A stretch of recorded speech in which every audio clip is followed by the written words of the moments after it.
दोस्तों जियोपॉलिटिक्स के नज़रिए से 2025 का साल बहुत ज़्यादा केओस से भरा हुआ था। चाहे ट्रंप के टैरिफ की बात करें या फिर इंडिया और पाकिस्तान के बीच में चल रहे वॉर की बात करें, कॉन्फ्लिक्ट की बात करें, ऑपरेशन सिंदूर की बात करें, साल भर में ऐसे कई सारे जियोपॉलिटिकल इवेंट्स थे जो कि इंडिया के कॉमन मैन से रिलेटेड थे और ये हर नुक्कड़ पे जो बातें होती है या फिर चाय पे जो चर्चा होती है उनका हिस्सा थी। जैसे कि हम लोग बात कर ले मोदी जी, पुतिन और शी जिनपिंग की एससीओ समिट के दौरान मीटिंग हो या फिर ट्रंप के द्वारा जो हर बार इस तरह से पीस डील चिल्लाना हो, पाकिस्तान के अफगानिस्तान से कुटाई हो या फिर पुतिन का इंडिया में आना हो।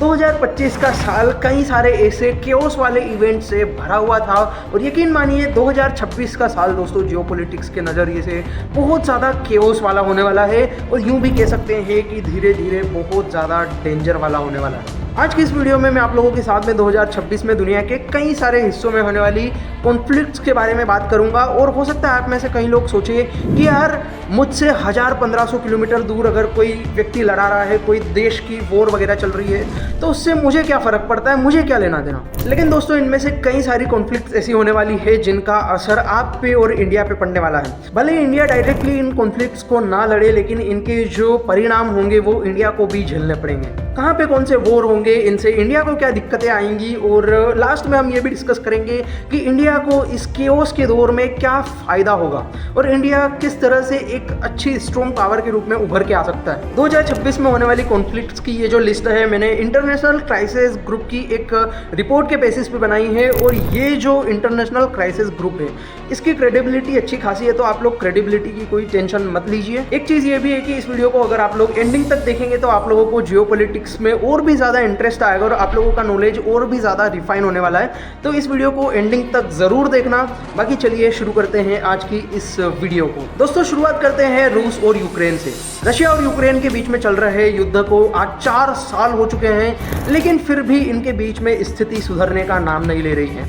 अभी की बात करें हम कुछ ही दिन पहले की, तो उल्टा यूक्रेन ने रशिया के प्रेसिडेंट व्लादिमीर पुतिन के घर पे अटैक कर दिया, उनके प्राइवेट घर पे, उनके पर्सनल घर पे। और इस चीज़ की निंदा कई सारे वर्ल्ड लीडर्स ने की है, खुद ट्रंप ने भी की है और कई सारे लीडर्स ने यही कहा है कि इस तरह से किसी लीडर के डायरेक्ट घर पे अटैक कर देना एक बहुत बड़ी चीज़ है और एक बहुत गलत चीज़ है। अब देखो ये चीज़ रशिया को बहुत बुरी तरह से ट्रिगर करेगी और ये जो कॉन्फ्लिक्ट है ये और भी खतरनाक लेवल पे 2026 में जा सकती है। इस कॉन्फ्लिक्ट का असर इंडिया पे पड़ भी रहा है और आगे भी पड़ने वाला है क्योंकि इंडिया की कई सारी ऑयल और एनर्जी की जो ज़रूरतें हैं वो हम रशिया से इंपोर्ट वगैरह करते हैं और इस केस में अगर ये कॉन्फ्लिक्ट और भी बढ़ी तो हो सकता है सैंक्शंस वगैरह और भी ज़्यादा बढ़ जाएं और ये भी हो सकता है कि जो रूट्स वगैरह हैं जिनसे कि रशिया इंडिया को ऑयल वगैरह सप्लाई करता है तो उस सप्लाई चेन में डिसरप्शन आ सकता है और इससे ऑयल के प्राइसेस वगैरह या ऑयल की पूर्ति ठीक से इंडिया को ना हो सके। इस चीज़ से इंडिया में डीजल, पेट्रोल, एलपीजी वगैरह के दाम बढ़ सकते हैं और इन्फ्लेशन वगैरह थोड़ी सी और भी ज़्यादा बढ़ सकती है।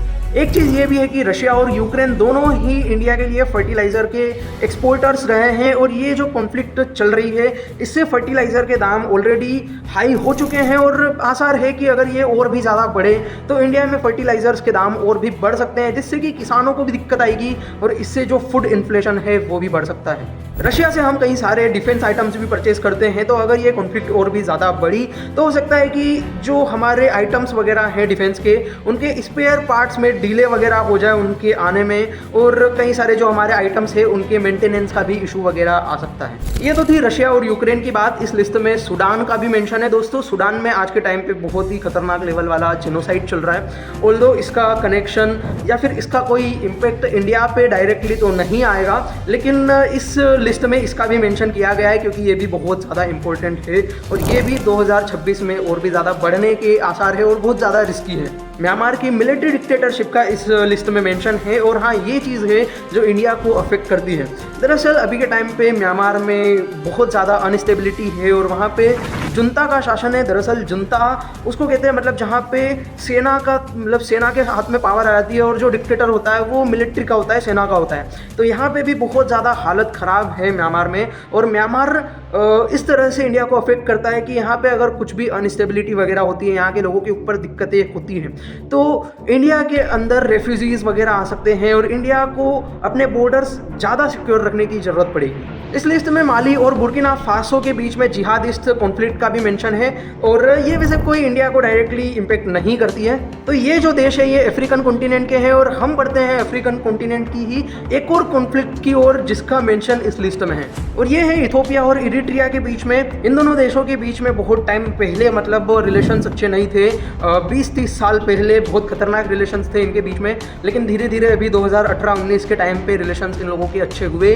और इस रिपोर्ट में बताया जा रहा है कि 2026 में इन लोगों के बीच में कॉन्फ्लिक्ट होने के बहुत ज़्यादा चांसेस है, बहुत ज़्यादा रिस्क है। इन दोनों देशों के बीच में चल रही कॉन्फ्लिक्ट भी कोई खासा इंडिया पे इम्पेक्ट नहीं डालती है। तो चलिए बढ़ते हैं अफगानिस्तान पाकिस्तान की ओर, जो कि इंडिया पे बिल्कुल इम्पेक्ट डालती है। अफगानिस्तान और पाकिस्तान के बीच में डुरन लाइन पे कॉन्फ्लिक्ट हुई, और 1971 के बाद में हमने फिर से एक बार पाकिस्तान की आर्म फोर्सेस की पेंटे उतरते हुए देखी। वो कहते हैं ना, हिस्ट्री रिपीट्स इटसेल्फ। तो इस बार वैसे इंडियन आर्मी नहीं थी, अफगानिस्तानियों ने इनकी पेंटे निकाल के भेजा इन लोगों को, लेकिन ये भी देखा जा रहा है कि 2026 में भी इसी तरह की कॉन्फ्लिक्ट पाकिस्तान और अफगानिस्तान के बीच में हो सकती है। पाकिस्तानियों की आदत से तो हम सब वाकिफ है कि इन लोगों के ऊपर अगर कोई दिक्कत आती है तो ये अपनी जनता का ध्यान भटकाने की कोशिश करते हैं। इसीलिए हो सकता है कि इस केस में भी ये इंडिया में टेररिस्ट एक्टिविटीज़ वगैरह बढ़ाने की कोशिश करे, और इसलिए इंडिया को बहुत ज़्यादा सतर्क रहने की ज़रूरत पड़ेगी 2026 में। अब सीरिया में भी इंटरनल और एक्सटर्नल तरीके से दोनों तरफ से दिक्कतें हैं। दरअसल सीरिया अफ्रीकन कॉन्टिनेंट का एक देश है, और यहाँ पे इंटरनली भी अभी अनस्टेबिलिटी बहुत ज़्यादा है। इनके यहाँ पे बिल्कुल एकदम सिविल वॉर जैसी हालत है, और एक्सटर्नली इनको इजराइल से भी बहुत ज़्यादा खतरा है, क्योंकि किसी भी टाइम हो सकता है 2026 में इजराइल इन लोगों के ऊपर कोई स्ट्राइक वगैरह कर दे। अब इस केस में अगर हम बात करें तो इजराइल से हम लोग डिफेंस का आइटम परचेज करते हैं, लेकिन धीरे धीरे हम लोगों ने वो कम कर दिया है। तो मुझे नहीं लगता है कि बहुत ज़्यादा कोई इस कॉन्फ्लिक्ट से इंडिया पे कोई असर पड़ेगा। ऑल्दो ये बात भी है कि इजराइल खुद भी चाहता है कि वो धीरे धीरे इंडिया को डिफेंस आइटम्स का जो एक्सपोर्ट है वो वापस बढ़ाए, लेकिन ये फ्यूचर की चीज़ है। अभी के टाइम पे इससे कोई इतना ज़्यादा असर नहीं पड़ने वाला है इंडिया के ऊपर इस कॉन्फ्लिक्ट से। इजराइल और यूएस की ईरान के साथ में एक वॉर होने के बहुत ज़्यादा चांसेस है 2026 में। 2025 में भी हम लोगों ने देखा कि किस तरह से इजराइल के साथ में मिलके ईरान के ऊपर यूएस ने किस तरह से B-2 बॉम्बर्स से अटैक किया था, और ये सब इसी कारण से हुआ कि जो ईरान है वो न्यूक्लियर वेपन्स रखना चाहता है, न्यूक्लियर टेस्ट वगैरह करने की कोशिश कर रहा है, और इजराइल नहीं चाहता है, और इस चीज़ में यूएस भी इजराइल का साथ दे रहा है। अब इस केस में हमारा ईरान में चाबहार पोर्ट है, जो कि इंडिया को अफगानिस्तान के थ्रू होके सेंट्रल एशिया से जोड़ता है। तो अगर ईरान इजराइल के साथ में कॉन्फ्लिक्ट में आता है तो हम लोगों को चाबहार पोर्ट के लिए भी दिक्कतें आ सकती है। 2018-19 के बाद से जब से यूएस ने ईरान के ऑयल पे सैंक्शंस लगाए हैं, इंडिया तो ईरान से ऑयल परचेज नहीं करता है, लेकिन अगर ईरान डायरेक्टली किसी कॉन्फ्लिक्ट में फंसता है तो हो सकता है वो स्ट्रेट ऑफ हार्मोज को ब्लॉक कर दे, और इसी के थ्रू मतलब हमारा मिडिल ईस्ट से करीबन 60% ऑयल आता है। तो हो सकता है हमारा वो 60% ऑयल जो आता है वो बहुत ज़्यादा अफेक्टेड हो, और इस कारण से ईरान अगर किसी वॉर में जाता है तो इससे इंडिया को बहुत ज़्यादा दिक्कतें आ सकती है। ऑयल के नज़रिए से देखें या फिर हम चाबहार पोर्ट को भी देख लें, इन दोनों केसेस में एक अंडररेटेड सा केस भी हम लोग नहीं भूल सकते, जो कि रेड सी का है। दरअसल इंडिया का जो यूरोप के साथ में ट्रेड होता है वो रेड सी से होके गुजरता है, और अगर हुथी रेबल्स यहाँ पे शिप्स वगैरह को टारगेट करना शुरू कर दे, अटैक्स वगैरह करना शुरू कर दे, तो उस केस में इंडिया का जो ट्रेड है यूरोप के साथ में वो बहुत ज़्यादा अफेक्ट हो सकता है। अब अगर इजराइल और पैलेस्टीन की ओर हम देखें, एक मिनट, आप लोग ये तो नहीं सोच रहे हो ना कि इजराइल और पैलेस्टीन के बीच में तो वॉर खत्म हो गई है ना।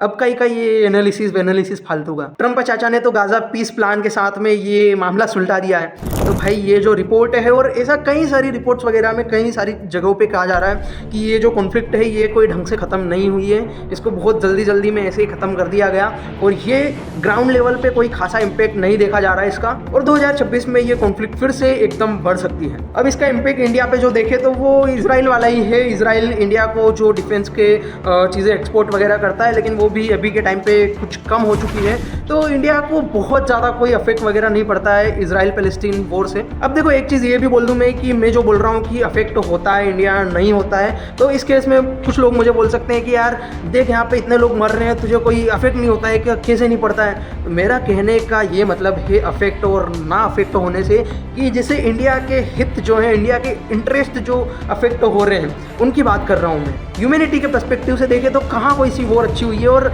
इंडिया तो हमेशा शांति के पक्ष में रहा है। चाइना और ताइवान का मेंशन नहीं है इस लिस्ट में, लेकिन हम लोग इसे भी नहीं भूल सकते हैं, क्योंकि चाहे भले ही ये अभी के टाइम पे साइलेंट हो, लेकिन ये भी बहुत ज़्यादा मायने रखने वाली कॉन्फ्लिक्ट है। अभी के टाइम पे कोई डायरेक्ट वॉर तो नहीं हो रही है चाइना और ताइवान के केस में, लेकिन टेंशंस दिन ब दिन बढ़ते जा रही है। और अगर चाइना और ताइवान युद्ध में उलझते हैं, अगर इन दोनों के बीच में टेंशन आती है, तो ये इंडिया को बिल्कुल अफेक्ट करता है। दोस्तों, ताइवान को chip factory of the world कहा जाता है। दुनिया भर की कई सारी सेमीकंडक्टर चिप्स जो है वो यहीं से एक्सपोर्ट होती है। चाइना और ताइवान के केस में इंडिया को चिप शॉर्टेज फेस करनी पड़ सकती है, और इसके कारण हमारी मोबाइल टेक, कार और डिफेंस टेक इंडस्ट्री को दिक्कत आ सकती है। बांग्लादेश में भी आज के टाइम पे बहुत ज़्यादा अनस्टेबिलिटी है, और इनके रिलेशंस भी इंडिया के साथ में खराब होते जा रहे हैं। बांग्लादेश में इंडिया के खिलाफ वॉयलेंट लेवल के प्रोटेस्ट हो रहे हैं। यहाँ के लोग फालतू की बहकी बेकी बातें कर रहे हैं। इन लोगों का कहना है कि ये लोग नॉर्थ ईस्ट को इंडिया से अलग कर देंगे। बचपन में हिंदी की क्लास में मैंने एक कहावत पढ़ी थी, थोथा चना बाजे घना, लेकिन बांग्लादेश को इस केस में भी हम इग्नोर नहीं कर सकते, इसलिए इन लोगों पे भी ध्यान देने की ज़रूरत है। इन लोगों के केस में भी इंडिया को अब ये जो 2026 में इतनी सारी कॉन्फ्लिक्ट होने वाली है, इन सबसे इंडिया के कॉमन मैन की जेब पे डायरेक्ट असर पड़ सकता है। फ्यूल के रेट्स बढ़ सकते हैं, डीजल, पेट्रोल या फिर एलपीजी सिलेंडर के रेट्स बढ़ सकते हैं, और जो ट्रांसपोर्ट वगैरह है उन सब का खर्चा भी बढ़ सकता है। ट्रांसपोर्ट कॉस्ट बढ़ने के कारण सारी चीज़ों के रेट्स भी बढ़ सकते हैं, जिससे कि इन्फ्लेशन भी आ सकती है। अब देखो, दुनिया भर के इतने सारे पार्ट्स में अनस्टेबिलिटी रहेगी 2026 में, तो इंडिया का इस पर क्या अप्रोच रहेगा? देखो, बहुत टाइम से इंडिया का अप्रोच रहा है कि नो अलाइनमेंट, बस अपने इंटरेस्ट को देखना है। हम लोग रशिया से सस्ता वाला ऑयल परचेस करते हैं, इजराइल से डिफेंस की चीज़ें परचेस करते हैं, ईरान में हम लोगों का चाबाहार पोर्ट है, और यूएस के साथ में हम लोग क्वाड में हैं। वैसे कोई क्वाड की कोई इंपॉर्टेंस ट्रंप के आने के बाद से कुछ खासी रही नहीं है। अब देखो, इस केओस के कारण इंडिया को कई सारी अपॉर्चुनिटीज़ भी मिल रही है, जिनका फ़ायदा इंडिया उठा सकता है। तो ये जो केओस है, ये इंडिया के लिए अपॉर्चुनिटी क्यों है, आइए देखते हैं। तो सबसे पहली बात तो यही है कि इंडिया को मैन्युफैक्चरिंग शिफ्ट का फ़ायदा मिलेगा। दरअसल अभी के टाइम पे क्या है कि जितनी भी कंपनीज़ हैं वो लोग चाइना के ऊपर डिपेंडेंट नहीं रहना चाहती हैं। इंडिया के पास में एक बहुत बड़ा मार्केट है, उसी के साथ में यहाँ पे कंपनीज़ को चीप लेबर भी मिल जाता है, और इसी के साथ में इंडिया में डेमोक्रेसी है, जो कि ये परसेप्शन बनाता है कि यहाँ पे बहुत लॉन्ग टाइम तक स्टेबिलिटी रहने वाली। तो ये जो सिनेरियो है, ये कंपनीज़ को एक देश की ओर अट्रैक्ट करता है। तो अगर इन चीज़ों का एग्जीक्यूशन सही रहा तो इंडिया में जॉब्स वगैरह बढ़ सकती है, जो इंडिया का एक्सपोर्ट है वो भी बढ़ सकता है, और इंडिया कई सारे देशों के साथ में टेक्नोलॉजी ट्रांसफ़र कर सकता है।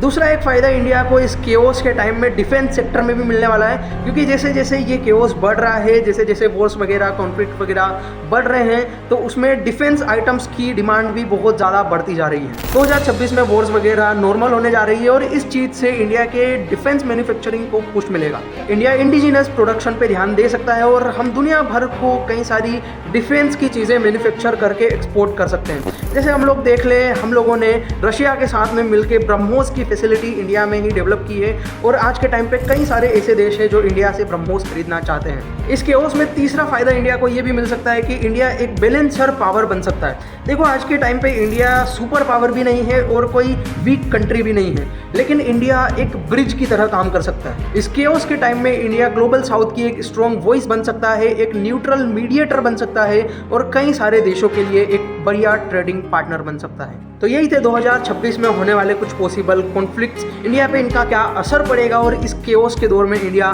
किस तरह से फ़ायदा उठा सकता है। वैसे आप में से बहुत कम लोगों ने नोटिस किया होगा कि रशियन प्रेसिडेंट व्लादिमीर पुतिन कई सारे वर्ल्ड लीडर से 20 फुट की दूरी पे बैठते हैं। आखिर ऐसा क्यों? अभी जब पुतिन इंडिया में आए थे तो वो अपनी पोटी को पैक करवा के वापस रशिया क्यों ले गए थे, या फिर चाइनीज प्रेसिडेंट शी जिनपिंग एक कार्टून से क्यों रहते हैं? इस तरह की अजीब सी चीज़ें मैंने इस प्लेलिस्ट में आप लोगों के साथ में शेयर की है, तो इसे जल्दी से चेक कीजिए। या फिर हमारी डेली लाइफ की नॉर्मल सी चीज़ें जैसे जींस पहनना, कबूतर को दाना डालना कई सारे देशों में बैन क्यों है, इन सब के लिए इस प्लेलिस्ट को चेक कीजिए। और बाकी ऐसी ही वीडियोस के लिए जल्दी से चैनल को सब्सक्राइब कर लीजिए। मिलेंगे बहुत ही जल्द ऐसी किसी अगली वीडियो के साथ में, तब तक के लिए जय हिंद।